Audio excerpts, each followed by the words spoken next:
মধ্যপ্রাচ্যের আকাশে আবারও যুদ্ধের গন্ধ ছড়িয়েছে। ইরান জুড়ে যুক্তরাষ্ট্র ও ইসরায়েলের বিমান হামলার পর পরিস্থিতি দ্রুত আঞ্চলিক সংঘাতে রূপ নিচ্ছে। তবে এই যুদ্ধের লক্ষ্য নিয়ে প্রশ্ন উঠেছে। মার্কিন প্রেসিডেন্ট ডোনাল্ড ট্রাম্প দাবি করছেন ইরানি জনগণের স্বাধীনতার জন্যই এই অভিযান, কিন্তু বিশ্লেষকদের মতে এর আড়ালে তেহরানের বর্তমান শাসন ব্যবস্থা পরিবর্তনের কৌশল কাজ করছে।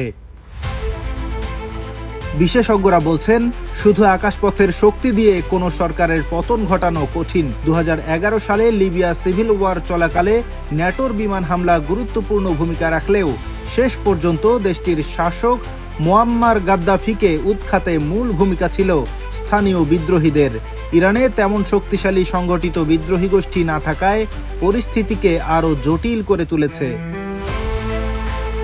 ওয়াশিংটনের স্টিমসন সেন্টারে সিনিয়র ফেলো কেলি গ্রিকো মনে করেন, স্থলসেনা ছাড়া আমূল রাজনৈতিক পরিবর্তন আনা প্রায় অসম্ভব।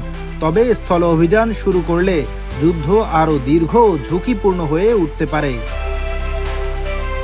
এদিকে রয়টার্সের জরিপে দেখা গেছে মাত্র 25% মার্কিন নাগরিক এই যুদ্ধকে সমর্থন করছেন। ফলে দীর্ঘমেয়াদী সংঘাতে জড়িয়ে পড়লে রাজনৈতিক চাপও বাড়তে পারে।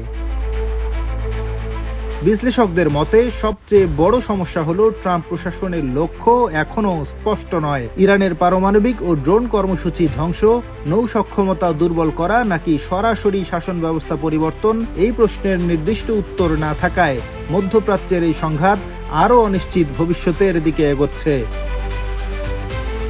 আন্তর্জাতিক ডেস্ক, দৈনিক দৃষ্টি।